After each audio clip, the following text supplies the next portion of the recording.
প্রমা, 2 উপসহকারী পররাষ্ট্রমন্ত্রী ঢাকায় কখন পৌঁছাবেন আমাদেরকে জানাবেন, আর দূতাবাস কর্মকর্তাদের সঙ্গে বৈঠকটি কখন হবে, কি তথ্য আছে আপনার কাছে?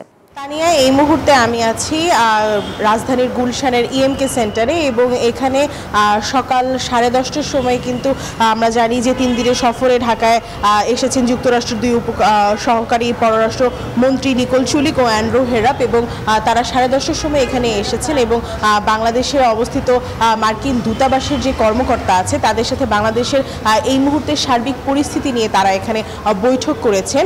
বেশ 1.5 ঘন্টা খানিক এই বৈঠকটা চলেছে।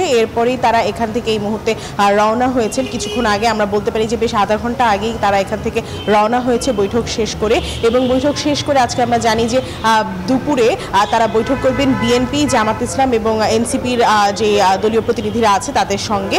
এবং এই মুহূর্তে নিকোল চুলিকের এই 3 দিনের সফরে, আসলে এই কয়েকদিনের সফরে তিনি বাংলাদেশের যে সার্বিক পরিস্থিতি এবং আগামী নির্বাচন সেই সকল বিষয় এবং মিয়ানমারের রোহিঙ্গা ফেরত পাঠানোর যে বিষয়টি, সেই বিষয়টি নিয়েও কিন্তু কথা বলবে বলে ধারণা করা হচ্ছে। তবে দলীয় যাদের সাথে প্রতিনিধিদের সাথে বৈঠক হবে, সেই বৈঠকে আসলে সার্বিক পরিস্থিতি বাংলাদেশের এবং এরপরে রাজনৈতিক প্রেক্ষাপটের পরে আসলে কবে নির্বাচন হতে পারে সেই বিষয়ে কিন্তু তারা আলাপ আলোচনা করবেন। এবং আমরা জানি যে যুক্তরাষ্ট্রের প্রেসিডেন্ট ডোনাল্ড ট্রাম্প প্রশাসনের প্রথম প্রতিনিধি দলের এই সফরে বাংলাদেশের সংস্কার, গণতান্ত্রিক উত্তরণ, ট্রাম্পের পাল্টা শুল্ক আরোপ, রোহিঙ্গা সংকটের সহায়তা এবং মিয়ানমারের পরিস্থিতি সহ এই বিষয়গুলো নিয়ে আলোচনায় থাকবে বলে ধারণা করা হচ্ছে। তবে এই মুহূর্তে ইএমকে সেন্টারে তারা বৈঠক শেষ করে কিন্তু রওনা হয়েছেন গুলশানে যেই দূতাবাস আছে, সেই দূতাবাসে গুলশানে যেই মার্কিন দূতাবাস, মার্কিন অ্যাম্বাসেডারের বাসায় এই বৈঠকগুলো হবে। এবং বৈঠকগুলো পর্যায়ক্রমে দুপুর 2টা থেকে শুরু হয়ে 4টা পর্যন্ত, 4:30টা পর্যন্ত চলবে বৈঠকগুলো।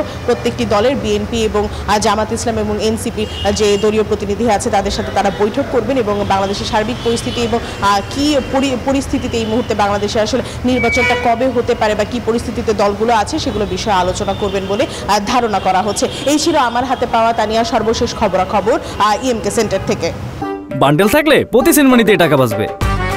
বিকাশ সেনমানি বান্ডেল কিনে জিতুন প্রতি লেনদেনে।